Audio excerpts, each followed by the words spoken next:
Good evening, people. So today the topic we have in hand is Illbert bill. We'll be having a detailed discussion on it. So let's get started with it. Okay. So the Illbert bill controversy. What was this bill about, and what was the controversy arise due to this bill? The history about it we'll be discussing in the further slides. Okay. So the bill, we'll start with the introduction. The bill known to be as Illbert Bill, it came into the picture in 1883. It is also known as to be White Mutiny because of the heavy opposition by white people, that is the Britishers in the territory of India, as well as outside the country sitting in Britain. Okay, so see, mutiny means to rebel or to not obey the orders of a person in authority. Similarly, as if you remember the revolt of 1857, it is also known as Sepoy Mutiny by Britishers. That is the rebel by the sepoys, the soldiers of the country. So mutiny means to rebel, and coming back to this white mutiny, white were referred to the British people. Okay, so white mutiny because of the heavy opposition of these people against this Illbert bill. Okay, coming back to 1883. So at that time, the viceroy of the country was Viceroy Ripon. He had his tenure from 1880 to 1884, and you can see his image at the left side of the slide, Lord Ripon. So he was the very liberal person. He wanted to remove the racial discrimination in the country. So he worked accordingly, and he introduced the bill, Illbert bill. Okay, the council, the executive, in his executive council, the law member was Sir Courtenay Purgeon Illbert. So he appointed Sir Courtenay Purgeon Illbert, who drafted this bill known as Illbert bill. This left side image, you can see, he is Sir Courtenay Purgeon Illbert.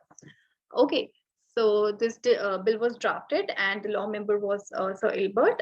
And if you remember, this executive council concept arose in 1833 through Charter Act 1833.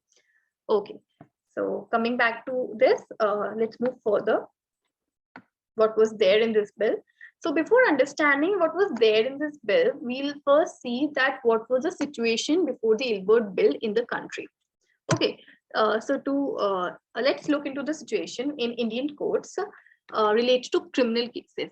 See, before the introduction of Illbert bill in the country, what used to happen that at district levels, the judges and magistrates who were Indians did not have the power to have a trial on the people who are Europeans. The accused people who are Europeans were not given the trial by the judges who are Indians at district levels and the inferior courts. Okay, however, this was not same at the presidency's towns in Bombay, Madras, and Calcutta. It was in the district levels. Okay, so what this bill contained, yeah. Now, what this bill contained and what is the objective of this bill was, this bill came to remove the racial discrimination. This proposal gave rise to heavy opposition also. Why? Because it gave the power to the Indians, it gave the power to Indian judges and magistrates to try the British offenders in their criminal liability. Okay, in criminal cases at district levels also, and at the inferior levels also. Okay, so they gave their power to these Indian judges, which they did not have earlier. This was basically to remove the racial discrimination and discrimination from jurisdiction, that every judge who his intellect, who have that intellect, who is educated, should have the power to judge the Europeans as well. Okay, so this was the objective of this bill. And now this proposal gave a heavy opposition. The opposition was really high, done by the Britishers in the territory as well as the Britishers sitting in Britain itself.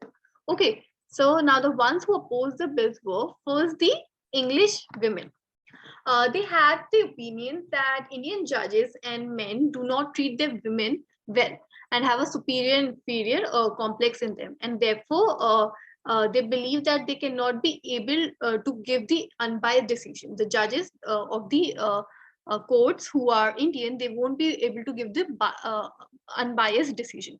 Okay. Also, one more point was that at the time of Sepoy Mutiny, that is First War of Independence, revolt of 1857, a rumor arrived that the Indians have mistreated the British women, that is, harassed them and molested them in picture of revolting for independence. So the English women showed a high position for this bill. Then we have these businessmen, European businessmen who used to ill-treat Indians and keep them as their peasant slaves under them. They had this fear that if the judge will be an Indian, and if the case of the ill treatment of Indian people fall into the courts where the judge is Indian, the jurisdiction fall into those judges, then these people won't be able to the judge won't be biased, and they won't be able to settle the case by giving bribes. Okay, so they had this problem. Then this tea and indigo plantation, they were also the other class of European businessmen, only who had the same fear as the European businessmen had. Okay, then at last were these British citizens, because of their ego and racial discrimination, all that thing in their mind, that these Indian people who they think inferior and uneducated cannot try the Europeans, as Europeans are considered, according to them, were superior, and it was humiliating for these British citizens. Okay, then moving further, what was the conclusion of this bill? See, it was after all this chaos, the bill was taken back.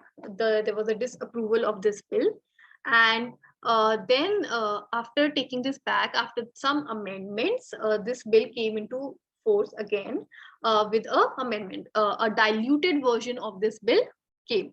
So this, which was known as Criminal Procedure Code Amendment Act 1884. Where a provision was added. This is the provision that where the European has to be tried by an Indian judge or magistrate. The member in the jury should be 50% of the European. So if the jury will be having 50% of Europeans only, then what will be the point? There will not be a point, because 50% of the people in the jury are Europeans only. So the case can fall in Europeans' benefit only. So it built a new discrimination, and the purpose of the bill did not was applied.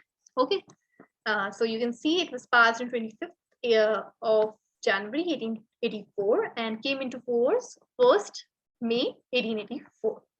Okay, so after this controversy, what happened after this Ilbert bill, the educated Indians realized that expecting to remove this racial discrimination by British government is a waste, and the Indians themselves has to get up and need to work against this racialism.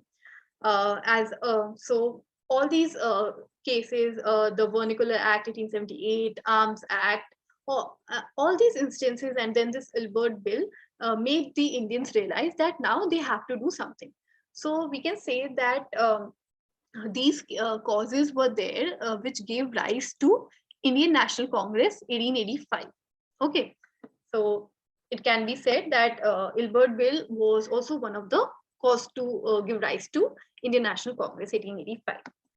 So I think here we complete our Ilbert bill controversy. I hope you had a great understanding. And yeah, thank you and take care, and also study well. Thank you.